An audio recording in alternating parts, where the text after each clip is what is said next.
Hello, dear friends. I'm Joan, and I'm so glad you're here.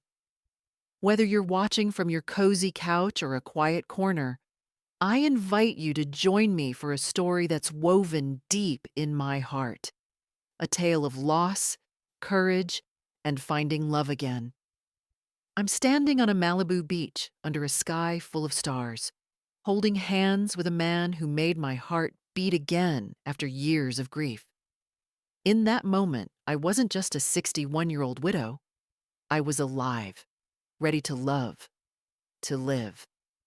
But getting there meant facing fears and taking a leap I never imagined. This is my journey, from a lonely home in Maryland to the lights of the Golden Bachelorette, where I learned life after 60 is full of new beginnings.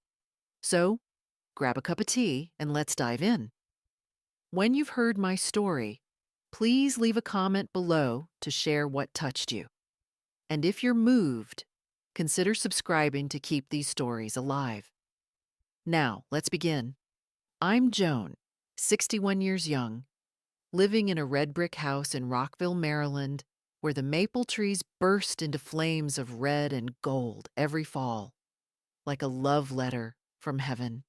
6 years ago, my world shattered when I lost John, my husband of 35 years, to pancreatic cancer. John was my rock, his deep laugh, the way he'd hum "Fly Me to the Moon" while fixing the porch swing, the crinkles around his eyes when he smiled. After he passed, our home felt like a stranger.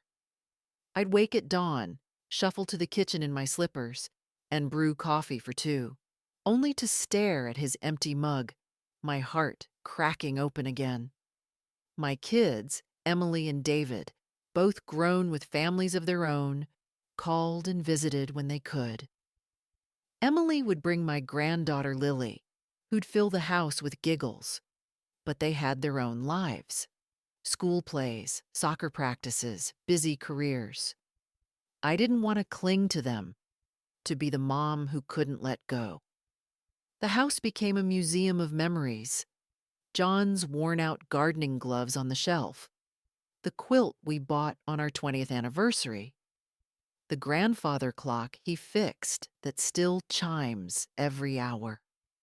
I'd spend evenings in my armchair, flipping through photo albums, our honeymoon in Cape Cod, David's first bike ride, Emily's wedding. I'd trace John's face and whisper, "Is this all I have left, John? Just memories?" I always thought love was a once-in-a-lifetime gift, and I'd had mine. But there was this quiet ache, not just for John, but for life. For mornings where I'd wake up excited, for evenings filled with laughter, for a reason to wear my favorite earrings and feel beautiful. I tried to keep busy.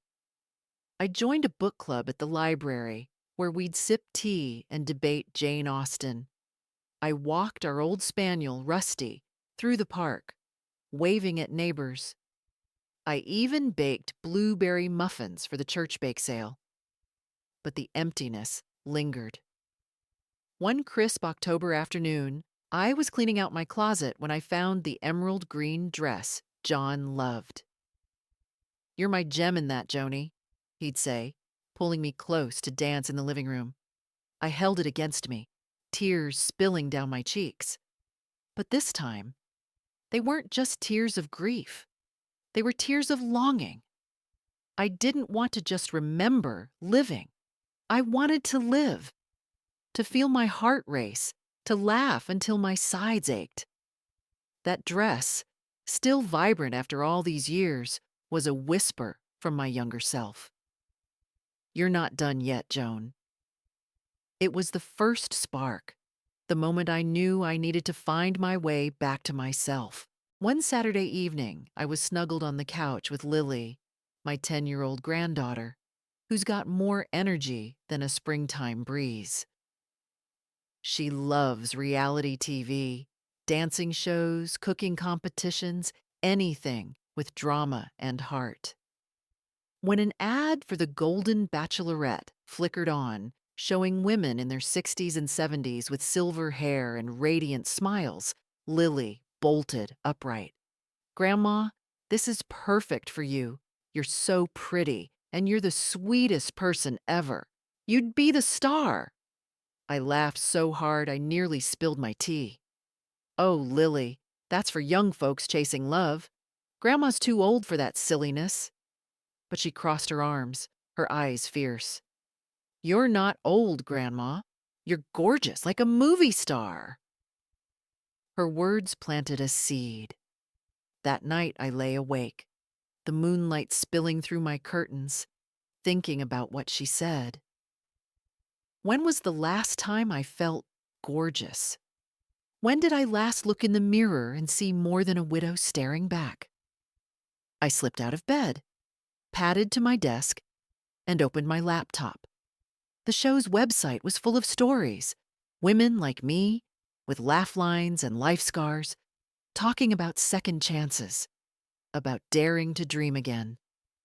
My heart pounded like it did when I was 20, sneaking out to meet John for our first date. Could I do this? Could I step into a world of cameras and strangers and let my heart lead? For weeks, I wrestled with the idea. I'd start the application, then shut my laptop, muttering, "This is nuts, Joan." My book club friend, Margaret, a spunky 68-year-old who'd just taken up salsa dancing, caught wind of it. "Joan, you've got to try," she said over coffee. "You're not auditioning for love. You're auditioning for you." Her words lit a fire. One stormy evening, with rain pattering against the windows, I sat at my kitchen table, a candle flickering beside my chamomile tea. I poured my heart into the application. In the "Why do you want to join?" section, I wrote, "I've spent 6 years missing my husband, but I'm ready to find my joy again. I don't want to replace John, but I want to believe there's more out there for me, a friend, a partner, a new chapter." When I clicked submit, my hands shook, and I laughed out loud, half expecting John to pop around the corner and tease, "What's my Joni up to now?" It felt like I'd tossed a pebble into a pond, not knowing how far the ripples would go. But deep down, I was proud. I was taking a chance, and that was something. A few months later, the phone rang while I was kneading dough for cinnamon rolls. It was the producers inviting me to Los Angeles to film the Golden Bachelorette. I froze, flour dusting my apron. "Me?" I squeaked. They laughed and said, "Yes, Joan, you."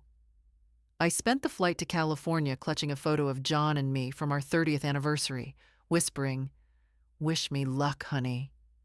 I kept thinking of Lily's voice. "You're gorgeous, Grandma." I told myself, "You've faced tougher things. Childbirth, John's illness, letting the kids go. You can handle a TV show." The first day on set was like stepping into a fairy tale. The mansion glowed with chandeliers, roses spilling over every table, and a grand staircase that made me feel like Cinderella. I wore my emerald green dress, its soft fabric hugging me like an old friend, and the silver earrings Emily gave me for my 60th birthday. My hands trembled as I touched up my lipstick, but I looked in the mirror and said, "You're enough, Joan." When I walked out, I faced 24 men, all in their 60s and 70s, each one a story waiting to be told. Some wore tailored suits, others cozy flannel shirts or sweaters that looked like they'd been knitted by a loving hand. Their eyes held a mix of excitement and vulnerability, and I thought, they're just as nervous as I am. They're here for a second chance, too. The cameras rolled, and I introduced myself, my voice wobbling like a newborn foal. "I'm Joan, a mother, a grandmother, and a widow who's learned life can surprise you when you're brave enough to let it. I'm here to find a companion, someone to share coffee, stories, maybe a slow dance or two. I hope we'll make memories that light up our hearts. The crowd clapped, and as the light softened, I felt a warmth spread through me. This wasn't just about finding a man, it was about rediscovering Joan, the woman who'd been buried under grief, the woman who still had so much to give. For the first time in years, I felt like I was exactly where I was meant to be. The first few weeks were a tapestry of stories, each conversation weaving a new thread into my heart. I sat with every man, listening to their lives unfold like pages in a well-loved book. Mark, 64, a widower and single dad, shared how he lost his wife to heart disease and raised his 2 daughters alone. He spoke with such tenderness about his girls, his eyes lighting up, and I saw a man who'd loved deeply and lost deeply, just like me. Gary, 67, a retired pilot, was a firecracker.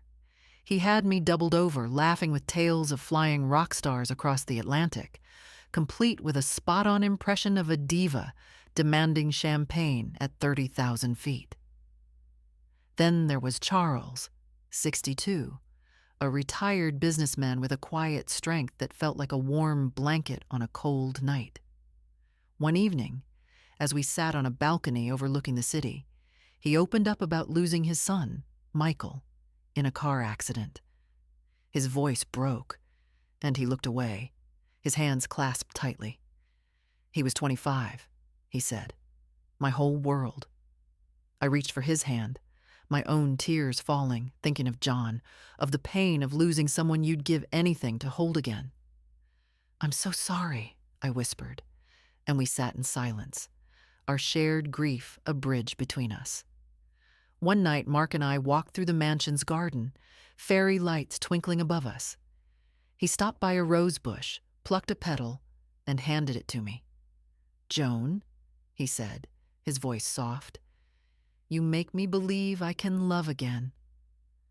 I locked my heart away after my wife died, but you're unlocking it, petal by petal. My heart fluttered, and I felt a blush creep up my cheeks, but fear tugged at me too. Could I let someone in without betraying John? Could I risk my heart after all I'd lost? Later in my room, I pulled out a letter John wrote me years ago, tucked in our old Bible. Joni, you're my forever, it read. I traced his handwriting, tears falling, and whispered, I'm trying, John. I hope you're watching. Those conversations weren't just about romance. They were about healing.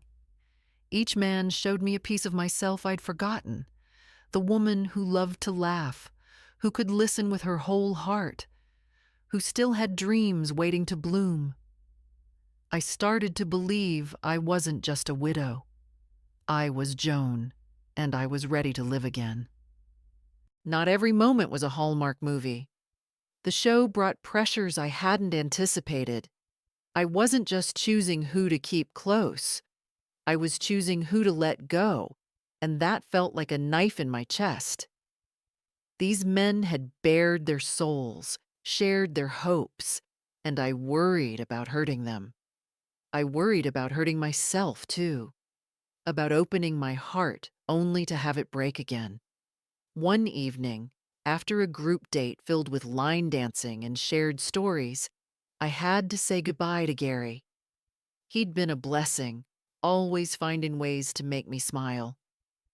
He'd given me a handkerchief embroidered with a tiny rose, saying, "For your happy tears, Joan," and told corny jokes that had the whole group roaring. But as much as I cherished him, my heart wasn't sparking the way I knew it should. Under the mansion's glowing lanterns, I took his hands, my throat tight. "Gary, you're one of the kindest, brightest souls I've ever met," I said. "But I don't think we're the right match." His face fell, and his eyes glistened. "I was hoping, Joan," he said, his voice barely audible. "I thought maybe, He trailed off, and I felt my heart crack. I hugged him, my tears soaking his jacket. "You're going to make someone so happy, Gary," I said. "Thank you for every laugh, every moment." He nodded, wiped his eyes with that same handkerchief, and gave me a sad smile. "Take care, Joan," he said, then walked away, his footsteps echoing in the quiet night. I went back to my room, sank onto the bed, and let the sobs come. I thought of John, of the safety of our life together, of the way he'd hold me when I cried. Was I chasing a dream that wasn't meant for me? Was I too old for this roller coaster of hope and heartbreak? I opened my journal and wrote, "Tonight hurt, but I can't stop now. I owe it to myself to keep going. I owe it to the Joan who's still in there, waiting to be found." The next morning, I stood at my window, watching the sunrise paint the sky pink. I thought of Lily, of her fierce belief in me. I thought of Margaret, who'd told me to audition for myself.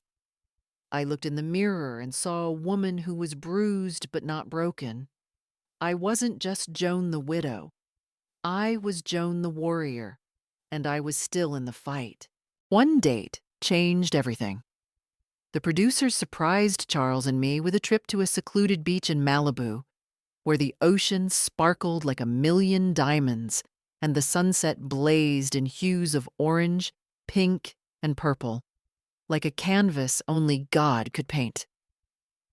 We kicked off our shoes, the cool sand squishing between our toes, and walked along the shore, the waves whispering secrets. Charles took my hand, his touch steady and warm, and for the first time in years, I felt like I could breathe. Really breathe, like the weight of grief had lifted, if only for a moment.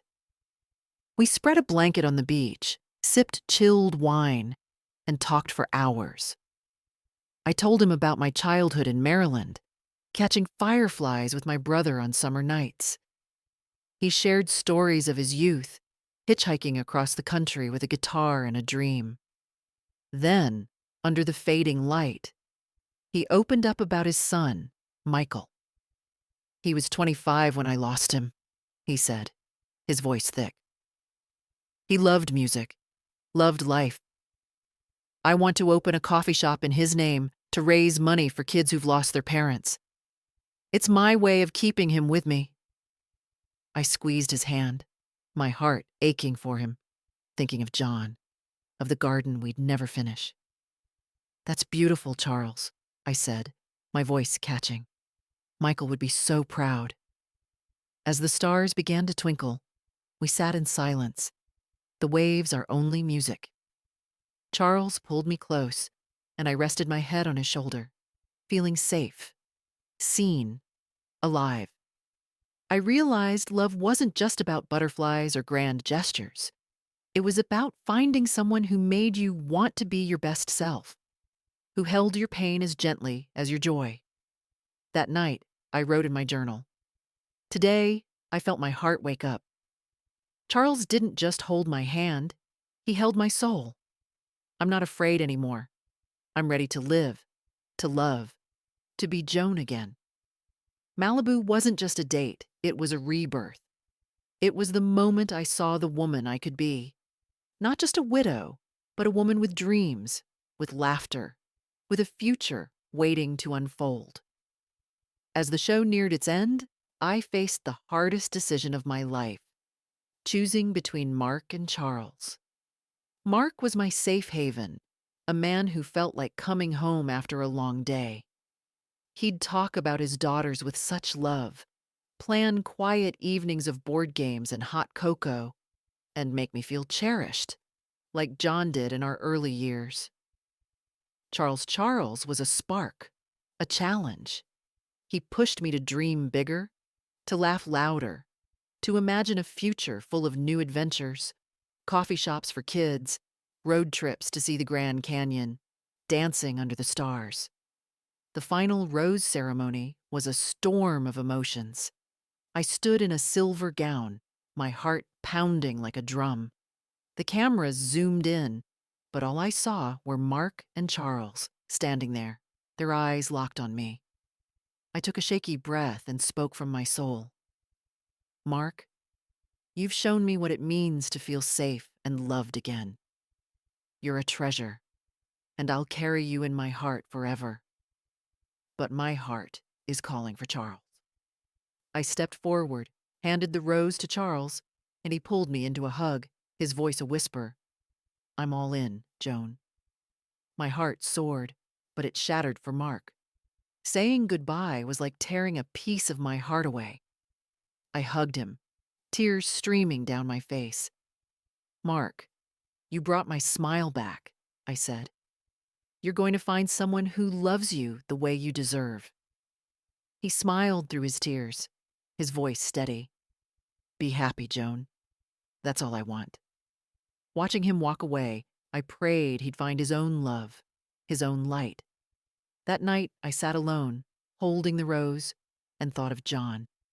I felt him smiling, saying, You did good, Joni.